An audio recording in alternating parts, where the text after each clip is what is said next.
आगामी बिहार विधानसभा चुनाव से महज कुछ महीने पहले ही वोटर लिस्ट के विशेष गहन सत्यापन को लेकर विपक्षी दलों ने जमकर मोर्चा खोल लिया है। अभी तक तो बात बयानबाजी तक ही थी, लेकिन अब तमाम विपक्षी दलों ने एक होकर चुनाव आयोग के दरवाजे पर दस्तक दे दी है और कड़ा ऐतराज जताया है। Congress, RJD, Samajwadi party, CPI समेत 11 विपक्षी दलों के नेताओं ने मंगलवार को चुनाव आयोग के कार्यालय पहुंचकर इस प्रक्रिया पर आपत्ति जताई और उसे चुनावी समानता के अधिकार का उल्लंघन बताया। दरअसल मसला ये है कि चुनाव आयोग ने हाल ही में बिहार में वोटर लिस्ट का विशेष गहन पुनरीक्षण करने का आदेश दिया है, जबकि सूबे में कुछ ही महीनों में चुनाव होने वाले हैं। ऐसे में जहां विपक्ष का प्रतिनिधिमंडल चुनाव आयोग से मिला, तो वहीं नेता प्रतिपक्ष और आरजेडी के नेता तेजस्वी यादव ने चुनाव आयोग पर सीधा निशाना साधा। इससे पहले भी तो हमारे लोग जाते रहे इलेक्शन कमीशन, तब तो ये नियम नहीं था। आज नियम क्यों बदले जा रहे हैं? इलेक्शन कमिश्नर को आके सामने 2 प्रेस कॉन्फ्रेंस हमने किया है इस मुद्दे को लेकर के, एक बार भी उन लोगों ने जवाब नहीं दिया है। आकर के जवाब देना चाहिए, सब लोगों के साथ मिलना चाहिए, डेलीगेशन के साथ मिलना चाहिए। फिर बोलते नहीं इंडिविजुअल पार्टी के साथ अलग अलग बैठेंगे। क्यों अलग अलग बैठोगे? देश में लोकतंत्र संविधान नाम की चीज है कि नहीं? इलेक्शन कमीशन इंडिपेंडेंट बॉडी है, लेकिन काम जो है बीजेपी का सेल जैसा करता है। वहीं सीपीआई एमएल के महासचिव दीपांकर भट्टाचार्य ने चुनाव आयोग को आड़े हाथों लेते हुए कहा कि जो गरीब लोग काम के लिए, मजदूरी के लिए घरों से बाहर जाते हैं, क्या आप उन्हें वोट देने के अधिकार से दूर रखना चाहते हैं? बिहार के लोगों को पता है कि इतना बड़ा डेलीगेशन आज चुनाव आयोग से मिलने गया है, इसलिए सबसे पहले आपके माध्यम से बिहार के मतदाताओं को मैं बता देना चाहूंगा कि चुनाव आयोग से मिलने के बाद, लंबी बातचीत के बाद हमारी आशंका और बढ़ गई है, हमारी चिंताएं और बढ़ गई है, क्योंकि हमारे किसी भी सवाल का कोई सेटिस्फैक्टरी रिप्लाई हमें चुनाव आयोग से बिल्कुल नहीं मिला। जो मनोज जी ने अभी बताया कि चुनाव आयोग ने आंकड़ा दिया कि 20% लोग बिहार से बाहर माइग्रेट करते हैं, और चुनाव आयोग ने अब ये कहा कि चुनाव में वोट डालने के लिए आपको ऑर्डिनरीली रेसिडेंट होना पड़ेगा। इसका मतलब वो जो पलायन करके कमाने के लिए बाहर आने के लिए मजबूर हैं और वोट डालने के लिए चुनाव में जाते थे, बिहार में जाकर के वोट डालते थे, चुनाव आयोग की नजर में वो बिहार के ऑर्डिनरीली रेसिडेंट नहीं है और इसीलिए वोटर लिस्ट में नाम उनका नहीं रहना चाहिए। ये करीब करीब साफ साफ चुनाव आयोग ने बताया, ये 20% का एक आंकड़ा दिया। हमने कहा कि बिहार के इतने सारे गरीब, उनके पास ये सर्टिफिकेट नहीं होगा, ये मैट्रिक का सर्टिफिकेट, ये जमीन का सर्टिफिकेट, आवासीय प्रमाण पत्र, कास्ट सर्टिफिकेट, ये कुछ भी नहीं होगा। जो उनके पास हो सकता था वो है आधार कार्ड, वो उनके पास है उनका राशन कार्ड, उनके पास है जॉब कार्ड, उनके पास हो सकता है कुछ नौजवानों के पास ड्राइविंग लाइसेंस, लेकिन आप उनको मान्यता नहीं दे रहे हैं। तो इनके जो 2003 के बाद वाले जिनकी नागरिकता इनके नजर में संदिग्ध है, ये साफ उन्होंने कहा कि 2003 के वोटर लिस्ट में जिनका नाम है, they will be presumed to be citizens of India, और 2003 के बाद जितने नाम चढ़ेंगे वो उनको नागरिकता साबित करनी पड़ेगी चुनाव आयोग को। जितने हमारे नौजवान मतदाता हैं आज के दौर में, छात्र नौजवान जो रोजगार को लेकर सड़क में आते हैं, सवाल उठाते हैं, जो अग्निवीर के खिलाफ प्रदर्शन करते हैं, रोजगार के सवाल पर, पलायन के खिलाफ, आज उनकी नागरिकता चुनाव आयोग के नजर में संदिग्ध है और साबित करने की आवश्यकता है। और इसीलिए उन तमाम लोगों को ये एसआईआर के बहाने इसको एक सिटीजनशिप टेस्ट में धकेल दिया गया। हमने चुनाव आयोग से साफ साफ कहा कि आपके घोषणा से बिहार के लोगों को नोटबंदी याद आ गई और बिहार के लोग पॉपुलरली इस एसआईआर को स्पेशल इंटेंसिव रिवीजन, बड़ा लंबा चौड़ा नाम है, उसका बहुत छोटा सा नाम लोगों ने दिया है, ये वोटबंदी है। ये वोटबंदी है बिहार के लोगों के लिए, गरीबों के लिए, खासतौर पर प्रवासी मजदूरों के लिए, उन तमाम लोगों के लिए जिनके पास वो कागजात नहीं होते हैं, जिन कागजात के आधार पर अब चुनाव आयोग एलिजिबिलिटी तय करना चाहता है। इसलिए हम आपसे कहने के लिए बाध्य हैं कि हमारी चिंताएं और बढ़ गई हैं। अब मोदी जी ने जैसे कहा था कि 1 साल के बाद कृषि कानून को वापस लेते हुए कि हमारी तपस्या में कोई कमी रह गई थी, हम किसानों को समझा नहीं पाए, तो हमें मोदी जी को ही एक तरह से कह देंगे कि भाई हमारी तपस्या में शायद कोई कमी है, बिहार के लोगों की तपस्या में कमी है कि चुनाव आयोग को हम लोग छोटी सी बात समझा नहीं पाए कि 1 महीने में, जुलाई महीने के अंदर, बरसात के महीने में 8 करोड़ मतदाताओं के पास आप बिल्कुल नहीं पहुंच सकते हैं।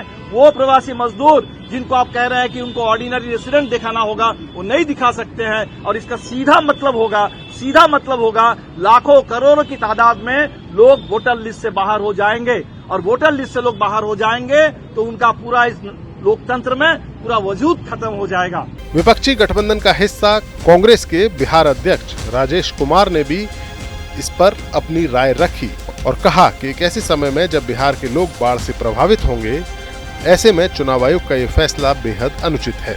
जैसा कि आप जानते हैं कि बिहार में आगामी जो है बिहार विधानसभा का चुनाव है और ये चुनाव के परिप्रेक्ष्य में, चुनाव के बीच में जिस तरह से इलेक्शन कमीशन ने जो है मात्र 25 दिन के तुगलकी फरमान जारी करके बिहार के लोगों के साथ वोट देने के लिए वंचित करने का काम किया है, उसके लिए हम लोग बिहार से और हमारे सभी नेतागण इंडिया गठबंधन के अवगत कराने के लिए आए हैं। लेकिन यहाँ देख करके काफी आश्चर्य हुआ और देख करके ये आश्चर्य हो रहा था कि अंदर हमारी बातों को, डेलीगेशन को सुनने के लिए भी नहीं तैयार था।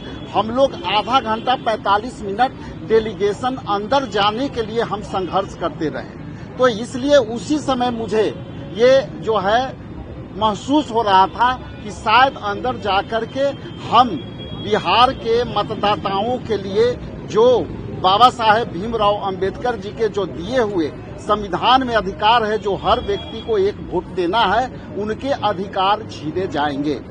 जिस तरह से इलेक्शन कमीशन का जो रवैया है, केवल वो अपनी बातें समझा रहे थे कि जो है इसको फॉर्म कैसे भरना है, कितना दिन में प्रक्रिया पूरा करना है।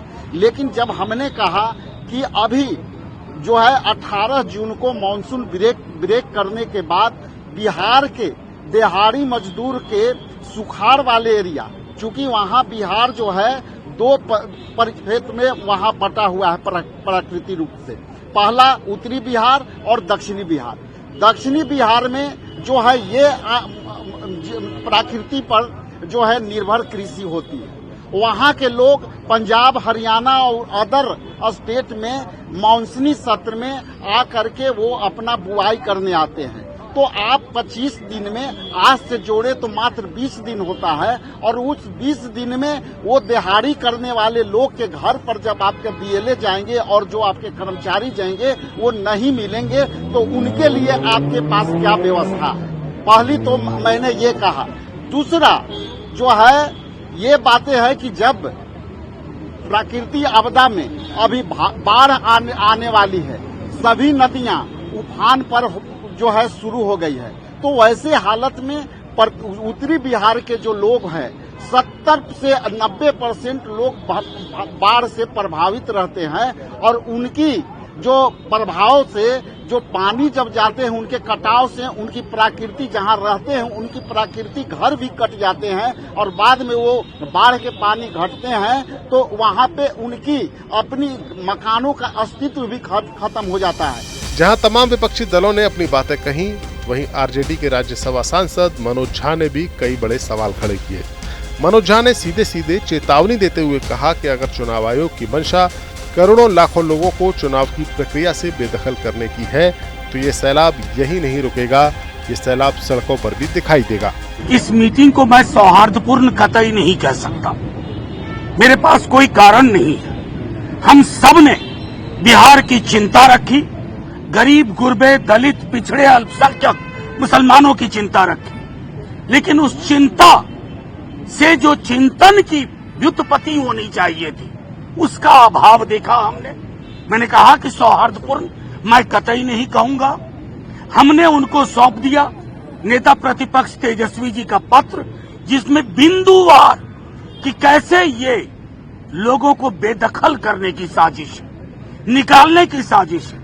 और मैं आपके समक्ष एक बहुत बात कहता हूं, बातचीत के क्रम में चुनाव आयोग की तरफ से 20% जो पलायन करके बिहार के वासी बाहर रहते हैं, निशाने पे वो भी थे बेदखल करने में। उनमें से कई आप लोग भी होंगे। अगर किसी एक्सरसाइज का पर्पस इंक्लूजन के बदले एक्सक्लूजन हो जाए तो हम क्या ही कहें। हमने अपनी तमाम चिंताएं रखी मौसम को लेकर के, पहला सवाल जिसका जवाब नहीं है उनके पास कि जो चीज 22 बरस नहीं हुई उसको फिर से करने का रैशनल बताइए। कुछ नहीं, कोई जवाब नहीं। आपके कर्मचारी इक्विप्ड हैं, कोई जवाब नहीं। अगर दिक्कत आएगी 1 महीने के अंदर क्या होगा? एलिजिबिलिटी को मार्क करने के जो आपके तरीके हैं वो अधिकांश लोगों के पास वो 11 दस्तावेज नहीं है। हम उनकी बात कर रहे हैं जिनके पास एक अलग से सूटकेस नहीं होता है दस्तावेज रखने का। जो गरीब गुरबा मौसम भी झेल रहा है, एक तरफ सुखाड़ एक तरफ बाढ़, और इसी प्रक्रिया में 1 महीने के अंदर सब होना है। हमने माननीय चुनाव आयोग से कह दिया, अगर आपकी मंशा एक व्यापक पैमाने पर करोड़ों लाखों लोगों को बेदखल करने की है तो ये कहानी यही नहीं रुकेगी। सैलाब सड़कों पर भी होगा, क्योंकि सबसे महत्वपूर्ण राइट है राइट टू वोट, और 1 वोट 1 वैल्यू। चाहे उद्योगपति हो या भूमिहीन किसान हो, अगर आप उसके साथ छेड़छाड़ कर रहे हैं, किसी के इशारे किसी के इरादे, तो उसको खारिज करेंगे। नेता प्रतिपक्ष ने बिहार में भी कहा, चिट्ठी भी भेजी है। हमने एक एक दस्तावेज, अपनी चिंताएं अलग अलग साथियों ने जो न्यूज़पेपर्स में लिखा उनको सौंप दिया है।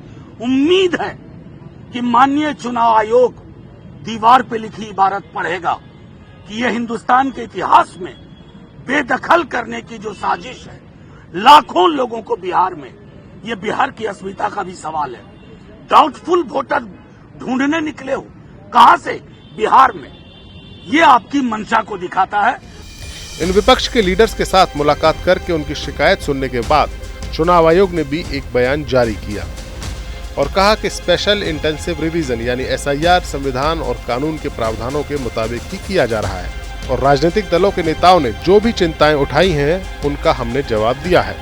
चुनाव आयोग ने कहा कि SIR की प्रक्रिया संविधान के अनुच्छेद 326, जन प्रतिनिधित्व अधिनियम 1950 और 24 जून 2025 को जारी दिशा निर्देशों के मुताबिक ही चल रही है। बिहार में इस साल अक्टूबर-नवंबर में चुनाव होने हैं। इससे पहले चुनाव आयोग का ये स्पेशल इंटेंसिव रिवीजन का प्रोग्राम चल रहा है। इसी प्रोग्राम के तहत बूथ लेवल ऑफिसर यानी BLO हर घर में जाकर मतदाताओं का वेरिफिकेशन कर रहे हैं। जो लोग तय फॉर्म को भरकर BLO को जमा कर रहे हैं उन्हीं के नाम ड्राफ्ट वोटर लिस्ट में शामिल किए जाएंगे। इस फॉर्म के साथ साथ कुछ दस्तावेज भी जमा करने होंगे जिनसे तय होगा कि फॉर्म भरने वाला व्यक्ति या महिला वोटर है या नहीं। जिन लोगों का वेरिफिकेशन 25 जुलाई तक नहीं होगा उनके नाम वोटर लिस्ट से हटाए जा सकते हैं। विपक्ष का यही सबसे बड़ा आरोप है कि इतने कम वक्त में अगर लोग अपने कागज जमा नहीं कर सके तो उनके वोट देने का अधिकार निरस्त हो जाएगा। अब देखना होगा कि क्या विपक्षी दल इस मसले पर चुनाव आयोग से निराश होने के बाद सुप्रीम कोर्ट का दरवाजा खटखटाते हैं या नहीं। हमारा ये वीडियो आपको कैसा लगा? कमेंट सेक्शन में जाइए और अपनी राय हमें जरूर दीजिए।